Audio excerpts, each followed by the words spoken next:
Hi, you're on the Reddit Confessions channel. She didn't notice I was gone until the dishwasher stopped working. Not when I skipped breakfast. Not when I slept on the couch for 5 nights. Not when I quietly deleted myself from the family photo frame on the hallway wall. But when the dishwasher blinked with an E24 error and didn't drain, that's when she called. Not me, the manufacturer. And when that didn't work, she called her sister and said, "I don't know what Curtis even does around here if the dishes still pile up." I was in the next town by then, in a motel with flickering lights and carpet that smelled like old ramen. Sitting on the edge of the bed, staring at my phone, waiting to see how long it would take her to realize I was no longer there to be her unpaid technician, emotional punching bag, and grocery cart pusher. She married me for functionality. So I became function, until I quietly disappeared. I didn't yell. I didn't throw a fit or write a dramatic letter. I left a spreadsheet, color-coded tabs, one for bills, one for appliance maintenance, one for husband duties, complete with checkboxes and due dates. At the bottom, a single note. Since love wasn't required, I've offboarded myself from this role. Please assign a replacement. See. And still, she texted me an hour later, not to ask why, but to ask, "Where's the login for the Wi-Fi again?" Not, "Are you okay?" Not, "Can we talk?" Just, "Wi-Fi." And that's when I knew. She never saw me. Just the tasks I completed. A moving checklist with a pulse. I gave her everything she demanded. But when the silence arrived, she realized what she never asked for, and what she could never get back. She texted me again the next morning. This time, it wasn't about the Wi-Fi. It was about the trash schedule. She wrote, "Is it recycling week or not? There's no one to take it out." No, "Hey, where are you?" No, "Are you okay?" Just the familiar tone of someone checking off another item on her life's to-do list. I didn't reply. Instead, I stared at the screen and felt a strange wave of clarity wash over me. She wasn't panicking. She wasn't confused. Because in her mind, I wasn't missing. I was just late on a chore. That night, I went through my messages, years of them, and realized something devastating. 90% of our conversations were her giving me instructions. Grocery lists, dry cleaning reminders, doctor appointment logistics. Even our anniversary dinner last year had been arranged via calendar invite with a note. "Please don't be late this time. We're something decent." Love? Not once. Not even a "miss you" when I traveled for work. When I returned from the motel after 3 days, I didn't make a sound.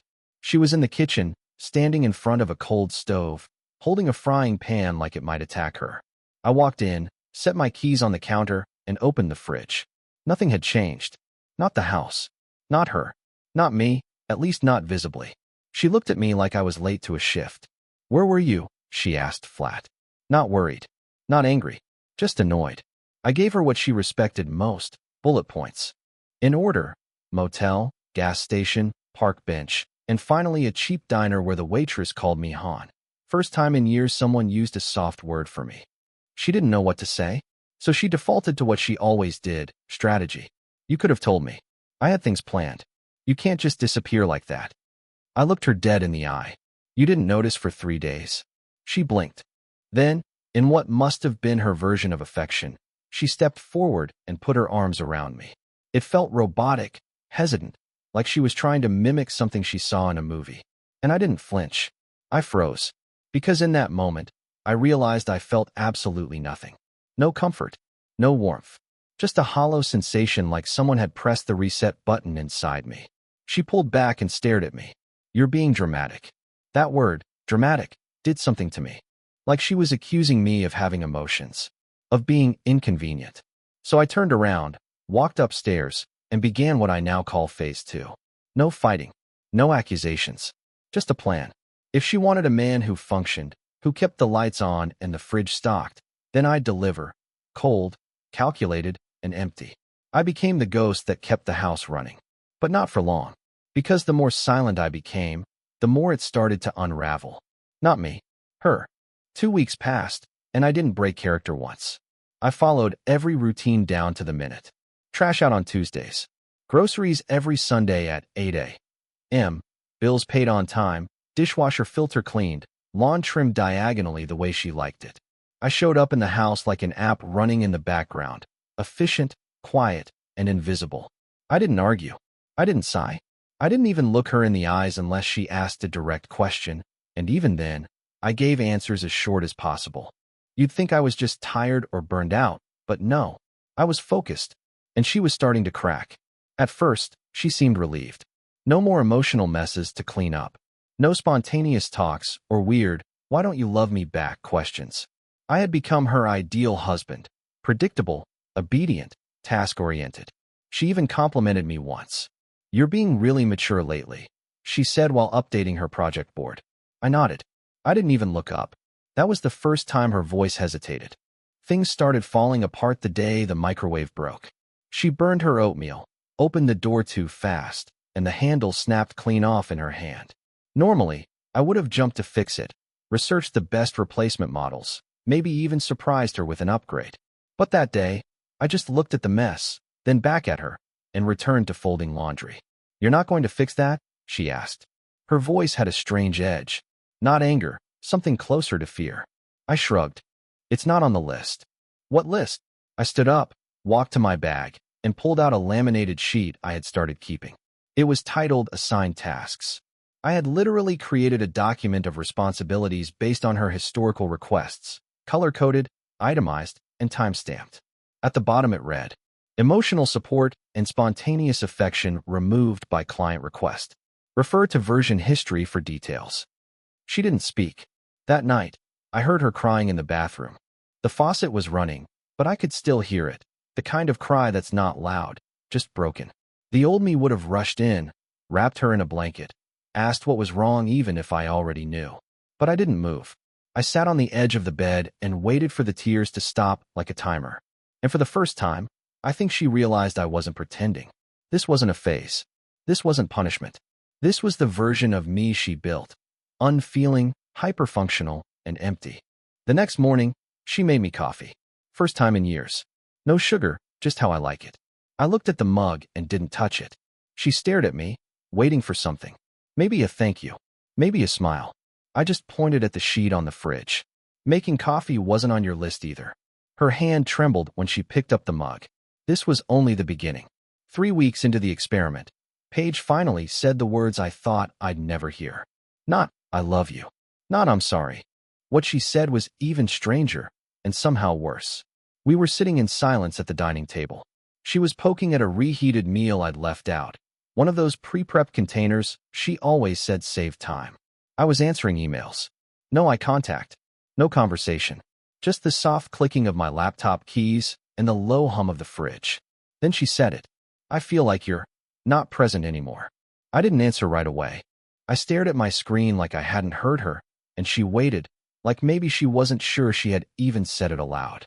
After a few seconds, I closed the laptop gently and looked at her across the table. She looked nervous, like she had just activated something dangerous. Good.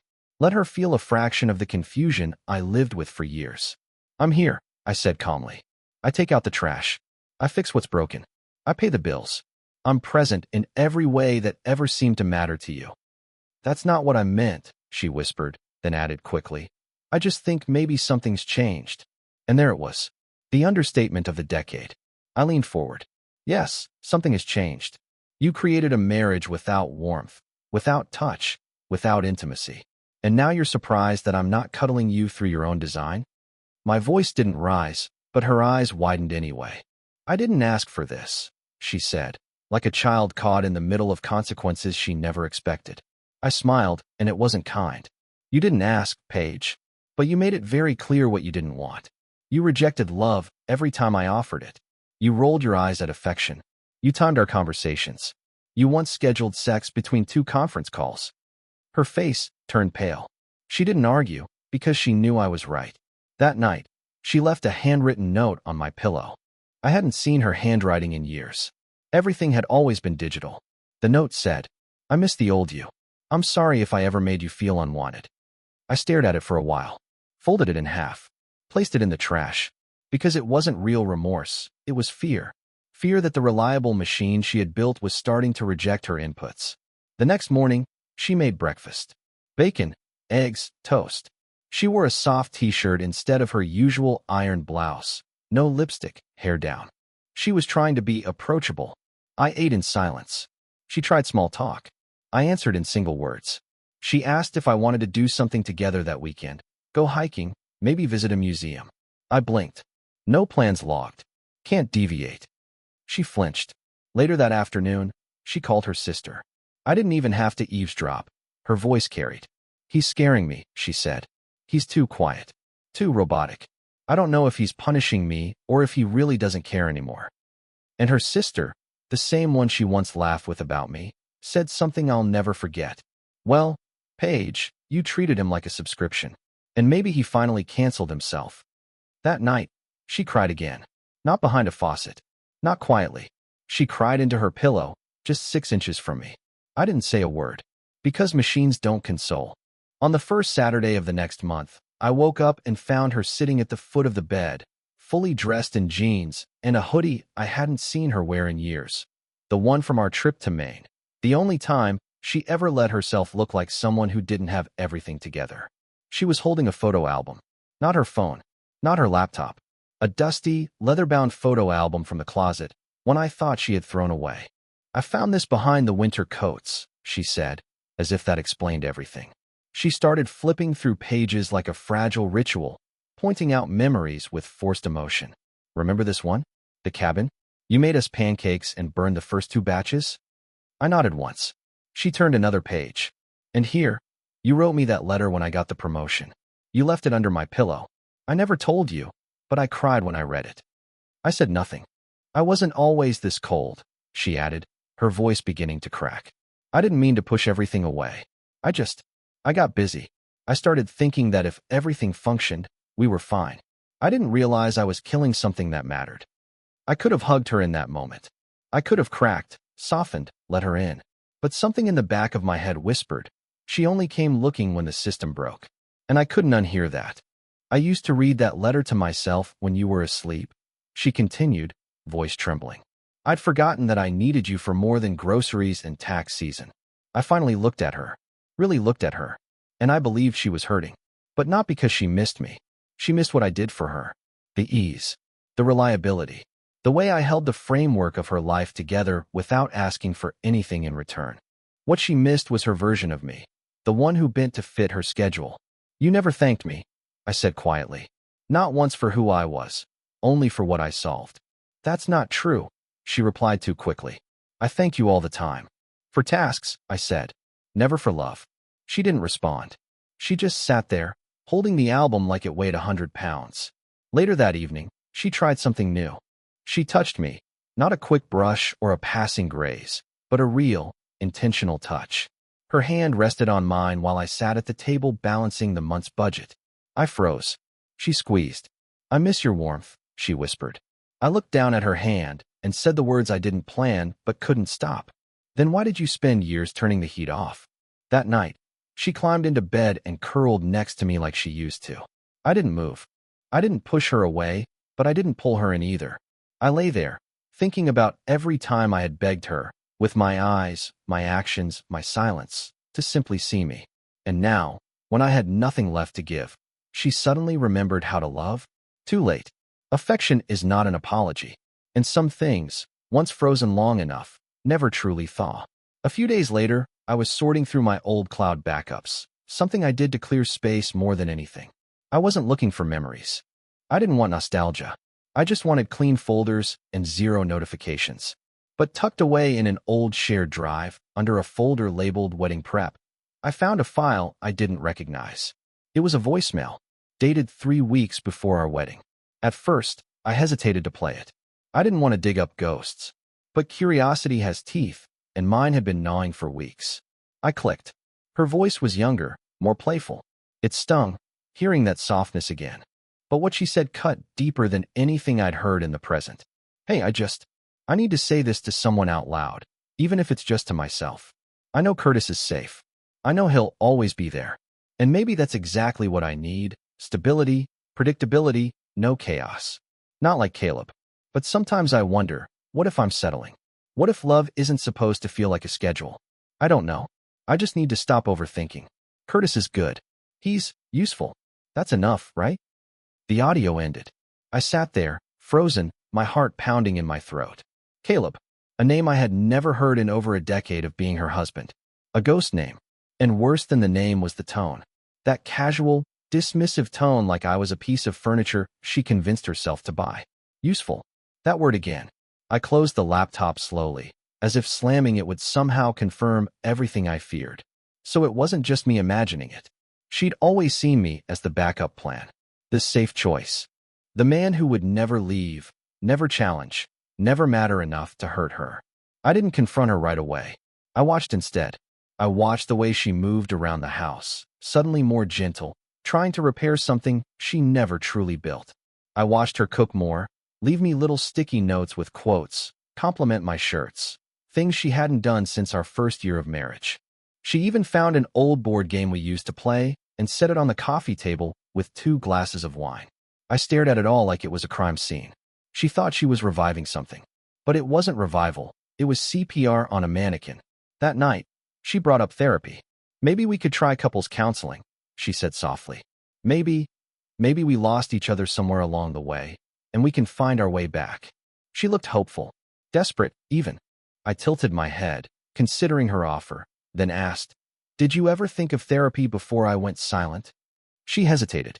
I didn't think things were that bad. I smiled, empty. Exactly. You thought you were fine.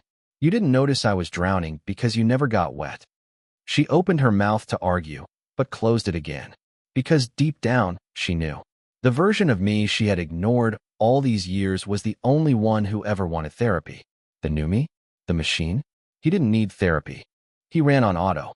Later that night, when she was asleep, I replayed the voicemail one more time, just to be sure I hadn't imagined it. And then I did something I hadn't done in years. I opened a blank document and started typing. Not a letter to her. A letter to myself.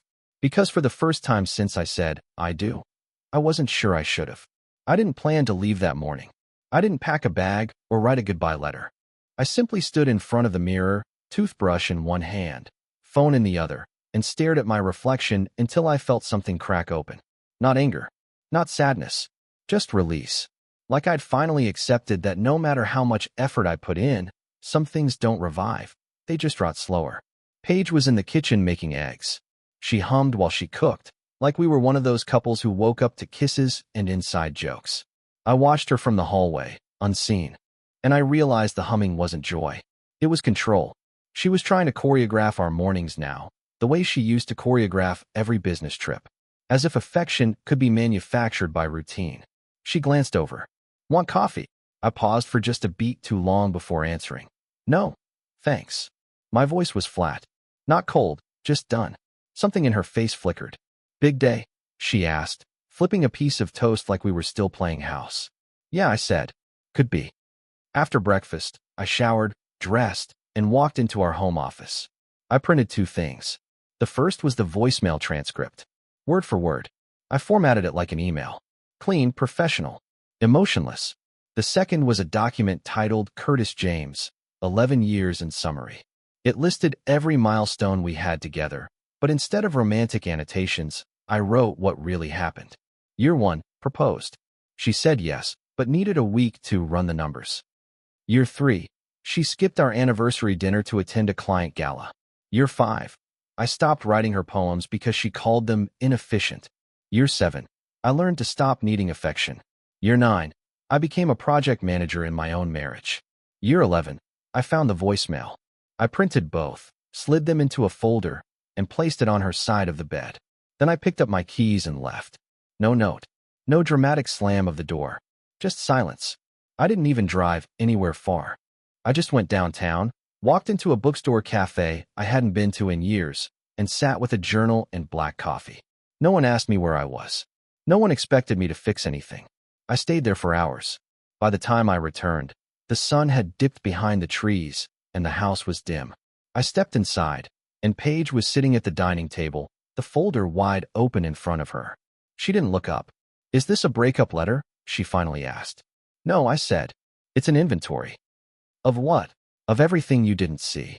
Her eyes were red, but dry, like she'd cried earlier, but now she was in damage control mode. Her usual setting. I thought we were trying, she said carefully. I thought we were getting better. No, I replied, keeping my voice steady. You thought you could reprogram me. But I'm not a device you can reset when I stop working the way you prefer.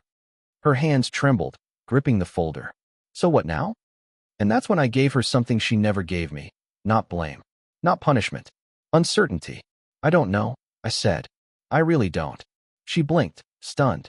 Because for a woman who controlled every part of our lives, nothing scared her more than not knowing what came next. I walked past her, went to the guest room, and closed the door behind me.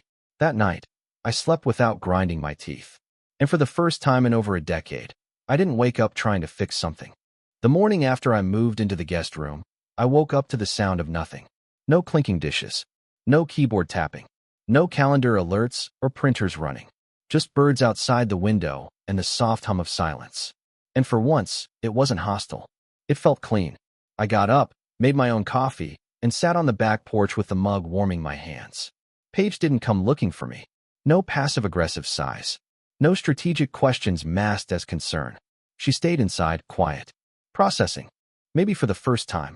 Later that afternoon, she handed me an envelope. No label. No speech. Just paper and possibility. Inside was a handwritten letter. Not typed. Not bullet-pointed. Not underlined. Real words. Honest ones. She admitted everything. The control. The dismissal. The way she had confused love with utility, affection with productivity. She didn't ask for forgiveness. She said she hoped I'd find whatever I needed, even if it wasn't her. And just like that, I knew. It was time. That evening, I packed a small suitcase. Nothing dramatic. Just clothes, books, my journal, and the piece I had finally grown strong enough to choose. Before I left, I stuck one single sticky note on the fridge, a callback to all those years of her running our lives with cold reminders. This one simply said, "Thank you for finally seeing me. But I'm choosing to live now." I moved out 2 days later. Got a modest apartment downtown above a flower shop. The kind of place where nobody expects you to be useful, just kind. I started writing again. Short stories, poetry, and once, a letter to my younger self. Paige and I didn't become enemies. We didn't destroy each other in court. We talked, eventually, like two people who had survived something, and maybe even helped each other grow, unintentionally. She went to therapy. I stayed single on purpose. Not bitter, just rebuilding. Funny thing is, I never wanted revenge. I just wanted to be loved like a person, not a task. And now, I'm finally giving that to myself. And that feels like air. That's the end of Curtis's story, but maybe it's the beginning of yours. What's a moment in history that changed everything with a single quiet choice? Something small that echoed loud? Share your thoughts in the comments. We'd love to hear from you. You're on Reddit Confessions. Thanks for watching. Don't forget to like, subscribe, and join us for more stories that hit close to the heart.